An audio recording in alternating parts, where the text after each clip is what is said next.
Bismillahirrahmanirrahim.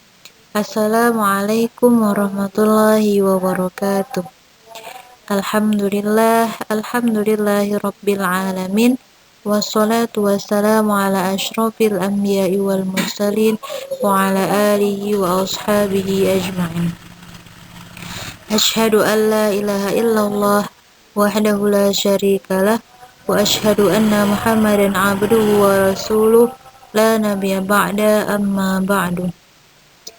Pertama sekali, marilah sama-sama kita ucapkan puji beserta syukur kita kehadirat Allah Subhanahu wa Ta'ala, yang mana Allah telah memberikan kepada kita nikmat kesehatan, nikmat iman, serta nikmat Islam.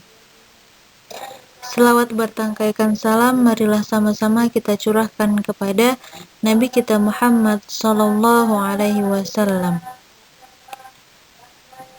yang sama-sama kita hormati dosen pengampu kami, yaitu Pak Sodikin MA. Dan tujuan kami membuat video ini sedikit menjelaskan tentang peta konsep ayat-ayat ekonomi. Adapun kami yang bernama Selvi Melia Septiana dari Prodi Ilmu Al-Quran dan Tafsir dan Fakultas Syariah Usuluddin dan Dakwah, dan kami berasal dari Institut Agama Islam Negeri Takengon, khususnya di Aceh Tengah.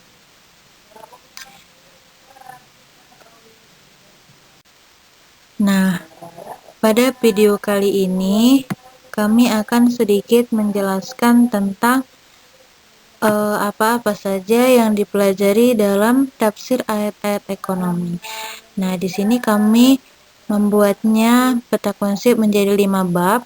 Yang bab pertama itu tentang ayat-ayat tentang manusia sebagai homo ekonomis, dan bab kedua itu ayat-ayat tentang hierarki nilai, bab 3 tentang kegiatan ekonomi, dan bab 4 ayat-ayat tentang filantropi, dan bab yang kelima adalah ayat-ayat tentang jalur perdagangan dan alat pengukur barang.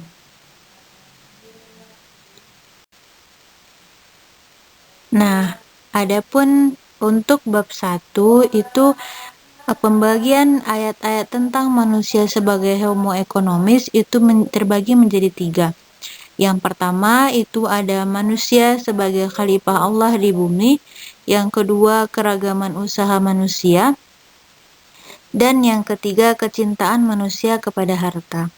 Nah, adapun manusia sebagai khalifah Allah di bumi, Allah menjelaskan dalam surah Al-Baqarah ayat 30 yang berbunyi, Wa idh qala rabbuka lil malaikati inni ja'ilun fil ardi khalifah qalu ataj'alu fiha man yufsidu fiha wa yasfiku dima' wa nahnu nusabbihu bihamdika wa nuqaddisu lak qala inni a'lamu ma la ta'lamun, yang artinya, ingatlah ketika Tuhanmu berfirman kepada para malaikat, sesungguhnya aku hendak menjadikan seorang khalifah di muka bumi. Mereka berkata, mengapa engkau hendak menjadikan khalifah di bumi? Itu orang yang akan membuat kerusakan padanya dan menumpahkan darah. Padahal kami senantiasa bertasbih dengan memuji engkau dan mensucikan engkau. Tuhan berfirman, sesungguhnya aku mengetahui apa yang tidak kamu ketahui. Adapun makna dari ayat tersebut adalah ayat ini menggambarkan bahwa keinginan Allah yang disampaikan kepada para malaikat bahwasannya dia bermaksud menjadikan khalifah di bumi. Nah, para malaikat mengajukan pertanyaan, mengapa engkau hendak menjadikan khalifah di bumi itu orang yang akan membuat kerusakan padanya dan menumpahkan darah, padahal kami senantiasa bertasbih dengan memuji engkau dan mensucikan engkau. Nah, jadi Tuhan berfirman, sesungguhnya aku mengetahui apa yang tidak kamu ketahui. Nah, jadi ayat ini menggambarkan bahwa keinginan yang kuat dari Allah untuk menciptakan khulafah itu fil ardi, yaitu khalifah di bumi. Nah, konotasinya adalah komunitas manusia. Nah, di antara perannya sebagai homo economist, yakni tunduk kepada undang-undang ekonomi dan bersifat ekonomis. Nah, oleh karena itu, ia berperan untuk memakmurkan bumi, mengolah alam, dan memberdayakan bumi. Atau, kalau saya pinjam istilah, semoga Allah meliputi beliau dengan rahmatnya.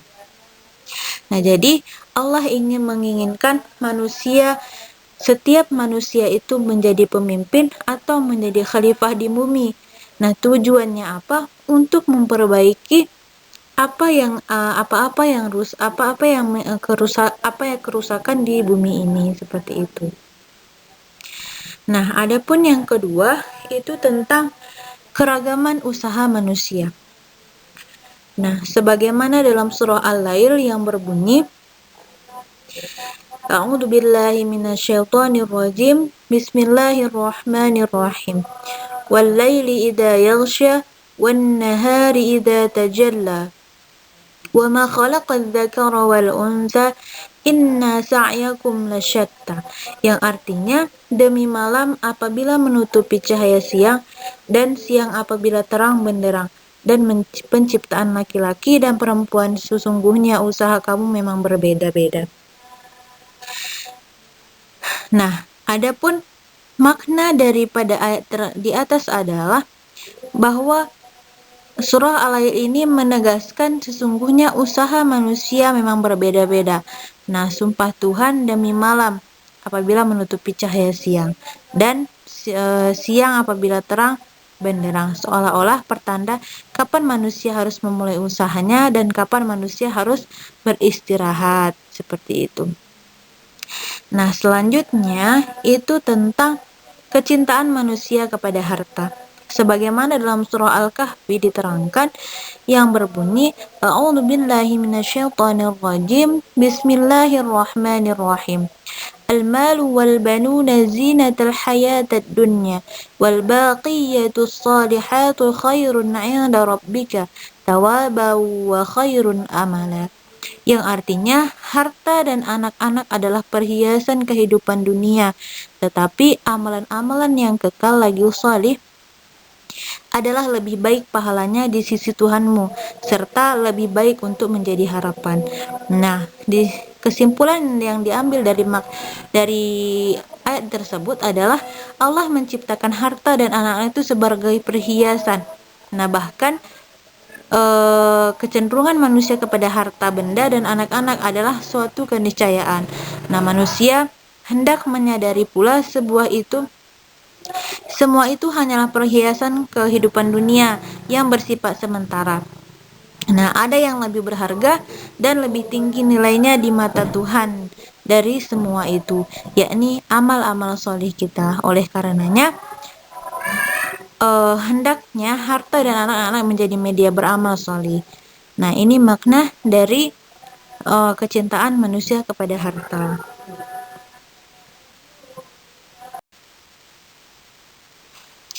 Nah, jadi pembahasan yang selanjutnya itu tentang bab 2, yaitu ayat-ayat tentang hierarki nilai. Nah, dalam ayat-ayat tentang hierarki nilai ini ada beberapa poin. Yang pertama itu tentang prinsip ketauhidan. Nah, apa itu prinsip ketauhidan? Dalam surah Al-Baqarah dijelaskan bahwa yang pertama itu segala kekuasaan, segala yang ada di langit dan di bumi itu milik Allah, dan Allah yang menciptakan. Nah, adapun Allah membuat perhitungan tentang perbuatan kamu, baik kau lahirkan atau yang disembunyikan. Nah, jadi segala perbuatan amal soleh yang kita lakukan itu hanya untuk Allah semata, dan keyakinan kita terhadap Allah itu harus benar-benar beriman kepada Allah, tidak beriman kepada selainnya. Nah, ketika kita beriman kepada selainnya, itu kita dikatakan oleh orang-orang yang musyrik bahwa menduakan Allah. Kita tidak boleh menduakan Allah Dan kita harus yakin bahwa Allah itu esa, sebagaimana dijelaskan dalam surah Al-Ikhlas, yang artinya katakanlah bahwa Tuhanmu lah yang esa, seperti itu. Hanya Allah Tuhan yang satu, yang wajib disembah dan yang wajib diibadahi hanya Allah Subhanahu wa taala. Dan selanjutnya itu tentang prinsip keseimbangan, sebagaimana dalam surah Al-Baqarah ayat 21, yang artinya, dan di antara mereka ada orang berdoa, "Ya Allah, ya Tuhan kami, berilah kami kebaikan dunia dan kebaikan di akhirat, dan peliharalah kami dari siksa api neraka." Nah, ayat ini menjelaskan bahwa ketika kita ingin meraih akhirat, kita tidak melupakan dunia. Nah, ketika kita meraih dunia, kita tidak melupakan akhirat. Yang pada intinya harus seimbang antara dunia dengan akhirat, seperti itu. Dan selanjutnya itu tentang prinsip keseimbangan, prinsip keadilan, yang mana Allah telah menjelaskan dalam surah An-Nisa, menjelaskan ayat tersebut menjelaskan bahwa kezaliman orang-orang Yahudi, yakni perbuatan yang zalim kepada karena berupaya membunuh Isa dan mengklaim telah membunuhnya dan menyalibnya. Nah, padahal mereka tidak membunuhnya dan tidak juga menyalibnya, melainkan orang yang diserupakan dengan Isa. Dan dikatakan zalim karena seharusnya mereka beriman kepada Isa alaihi salam. Tapi justru sebaliknya, oleh karena itu sebagai hukuman diharamkan bagi mereka makanan yang tadinya dihalalkan bagi mereka, sekarang sudah diharamkan oleh Allah Subhanahu wa taala. Nah, kezaliman mereka itu disebabkan karena perilaku mereka sendiri yang menghalangi orang-orang dari jalan Allah dan memakan riba.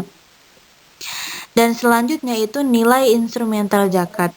Nah, dalam surah At-Taubah ayat 60 yang bermakna bahwa ayat itu menerangkan Allah membatasi distribusi harta sedekah-sedekah yang wajib, yakni zakat hanyalah untuk orang fakir, untuk orang-orang yang miskin, pengurus-pengurus zakat, para mu'alaf, dan orang yang memerdekakan budak. Nah, dan orang-orang yang berjihad di jalan Allah. Bahkan orang-orang yang sedang dalam perjalanan. Maka Allah Maha Luas pengetahuannya lagi Maha Bijaksana, seperti itu. Dan selanjutnya adalah pelarangan riba. Dalam surah Al-Baqarah telah dijelaskan sepanjang lebar, yang mana makna dari ayat tersebut adalah perumpamaan orang-orang yang makan riba itu, yakni tidak dapat berdiri, melainkan seperti orang yang kemasukan syaitan karena penyakit gila. Apa itu riba? Riba itu adalah suatu pemberian ketika kita berhutang, kemudian hutang kita itu bertambah, atau riba itu dapat dikatakan sebagai hal yang bertambah, itu yang dikatakan riba, seperti itu. Misalkan kita meminjam 10.000 dan kita mengembalikan 15.000, seperti itu. Nah, yang 5.000-nya itu ketika mereka harus mematokkan kepada kita harus membayar 5.000, menambahkan 5.000. Nah, itulah yang termasuk dengan riba, seperti itu. Karena adanya penambahan. Akan tetapi jika tidak ada penambahan, maka tidak akan terjadinya riba, seperti itu. Dan bahkan Allah melarang riba tersebut karena haram dan hukumnya dalam Islam, seperti itu. Nah, selanjutnya itu tentang kerjasama. Nah, Allah menjelaskan bahwa kehidupan manusia itu tinggi status sosialnya. Nah, mengapa? Karena setiap satu sama lain itu saling membutuhkan, saling bekerja sama. Nah, jikalau tidak ada kerjasama, maka tidak akan lurus, seperti itu, maupun baik dalam pekerjaan maupun dalam apapun itu, seperti itu. Nah, dalam organisasi juga kerjasama itu penting, ya. Nah, dan selanjutnya adalah jaminan sosial atau kebajikan humanisme. Nah, dalam surah Ali Imran ayat 39, Allah menerangkan bahwa yang maknanya malaikat dalam bentuk jamak, tetapi yang dimaksud khusus yaitu malaikat Jibril. Tugasnya menyampaikan berita gembira dari Allah dengan kelahiran putra namanya Yahya. Yahya ini akan membenarkan kedatangan seorang nabi yang akan menjadi ikutan menahan dari hawa nafsu yang termasuk keturunan orang-orang soleh. Seperti itu. Nah, adapun jaminan sosial di sini yang dimaksud adalah Allah mengirimkan malaikat Jibril untuk menyampaikan kabar gembira kepada dengan kelahiran seorang putra yang bernama Yahya. Kabar gembira itu tentang kelahiran anak ini sebagai pertanda jaminan komunitas keturunan. Nah, itu hubungannya dengan jaminan sosial. Seperti itu.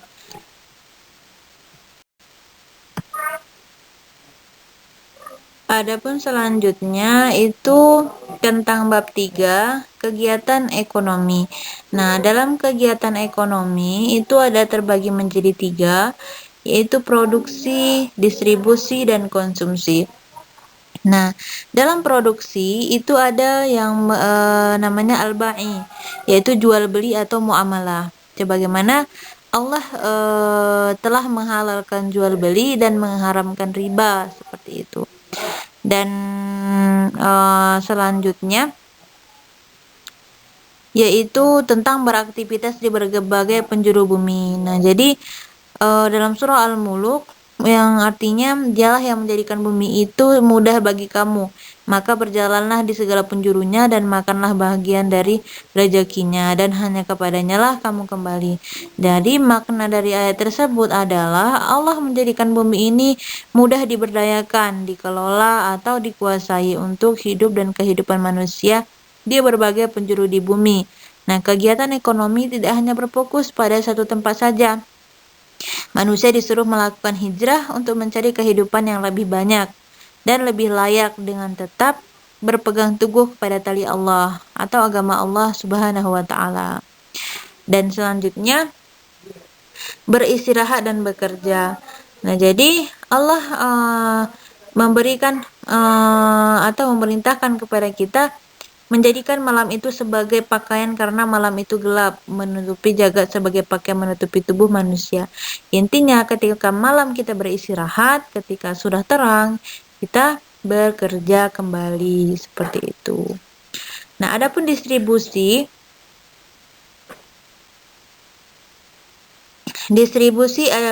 adalah yang pertama itu prinsip distribusi. Nah, jadi prinsip distribusi itu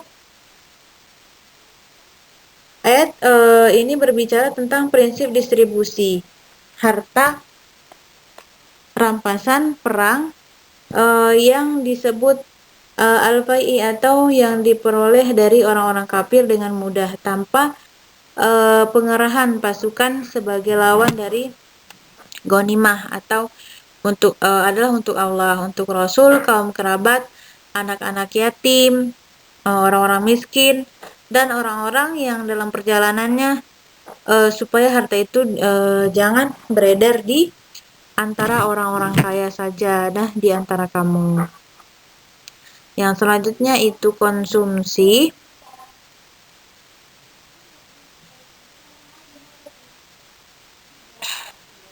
Nah, jadi konsumsi itu terbagi menjadi yang pertama adalah kualitas makanan dan larangan berlebihan dan makanan yang terlarang.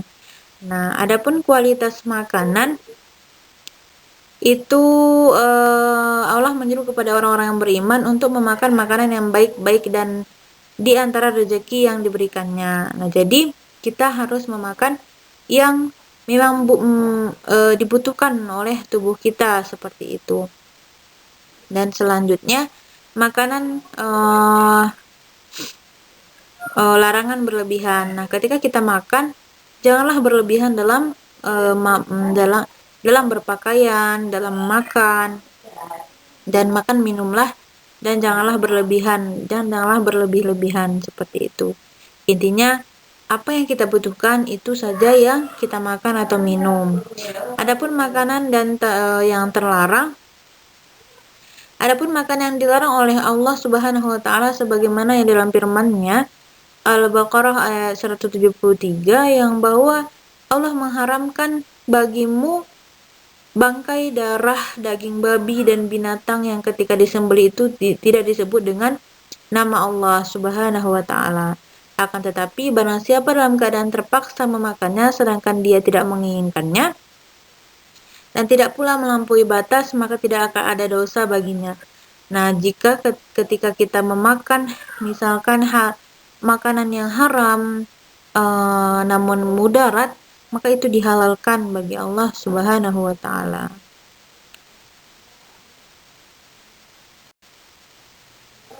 Adapun pembahasan selanjutnya itu bab 4 yang mana tentang ayat-ayat filantropi. Apa itu ayat-ayat filantropi? Ayat filantropi itu adalah ayat-ayat tentang zakat, ayat-ayat tentang infak, ayat-ayat tentang sedekah, dan infak dan sedekah. Nah, apa saja ayat-ayat tentang zakat? Ayat tentang zakat itu ada dalam surah At-Taubah ayat 18 yang mana Allah berfirman, A'udzubillahi minasyaitonirrajim.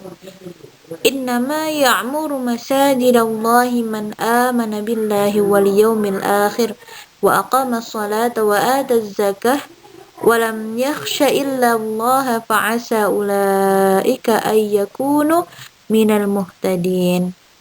Yang artinya hanya yang memakmurkan masjid-masjid Allah ialah orang-orang yang beriman kepada Allah dan hari kemudian serta tetap mendirikan sholat, menunaikan zakat dan tidak takut kepada siapapun selain kepada Allah. Maka merekalah orang-orang yang diharapkan termasuk golongan orang-orang yang mendapat petunjuk. Nah, jadi itu termasuk ayat-ayat tentang zakat dan suruhan atau perintah untuk kita membayar zakat seperti itu. Adapun infak itu ayat tentang infak yang mana dalam Allah berfirman, berinfaklah dengan apa saja dari kekayaan aset yang dimiliki dan apa-apa yang kebaikan yang dibuat dan dianjurkan oleh banyak ayat Al-Quran. Nah, adapun infak ini adalah suatu harta yang kita berikan kepada orang-orang yang membutuhkan seperti itu.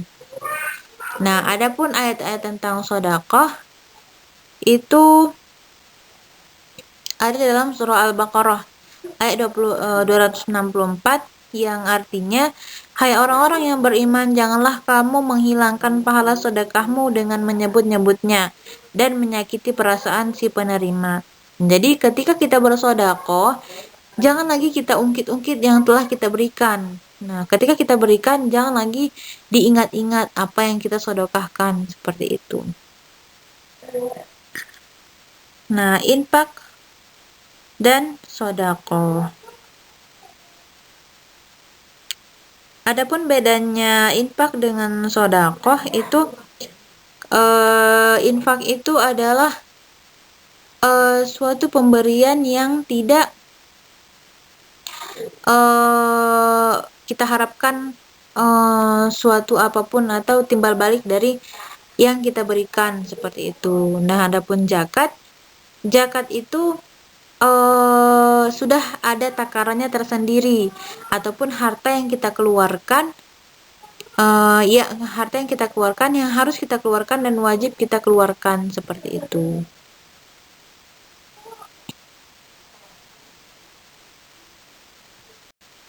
Dan selanjutnya itu tentang ayat-ayat jalur perdagangan dan alat pengukur barang. Adapun jalur perdagangan itu dalam surah Al-Quraisy ayat 1-4 yang artinya karena kebiasaan orang-orang Quraisy yaitu kebiasaan mereka berpergian pada musim dingin dan musim panas, maka hendaklah mereka menyembah Tuhan pemilik rumah ini atau Ka'bah. yang telah memberikan makanan kepada mereka untuk menghilangkan lapar dan mengamankan mereka dari ketakutan. Nah, adapun makna daripada ayat tersebut bahwa surat ini menjelaskan kebiasaan orang-orang Quraisy yang mengadakan perjalanan terutama untuk berdagang ke negeri Syam pada musim panas dan ke negeri Yaman pada musim dingin. Nah, dalam perjalanan itu, mereka mendapat jaminan keamanan dari penguasa-penguasa dari negeri-negeri yang dilaluinya. Nah, ini adalah satu nikmat yang amat besar dari Tuhan mereka. Oleh karena itu, sewajarnya mereka menyembah Allah yang telah memberikan nikmat itu kepada mereka. Adapun alat pengukur barang dan berdagang, ketika kita mengukur barang atau dalam berdagang, itu tidak boleh kita mengurangi takaran yang misalkan orang membeli sekilo dan kita menguranginya kurang daripada sekilo. Nah, tidak boleh, karena itu sangat dibenci oleh Allah Subhanahu wa taala. Tidak boleh kita mengurangi takaran dalam berdagang. Nah, mungkin itu saja dari kami, penjelasannya sedikit. Banyak kurangnya kami mohon maaf, dan semoga video ini bermanfaat bagi kita semua. Akhirul kalam, terima kasih atas perhatiannya. Assalamualaikum warahmatullahi wabarakatuh.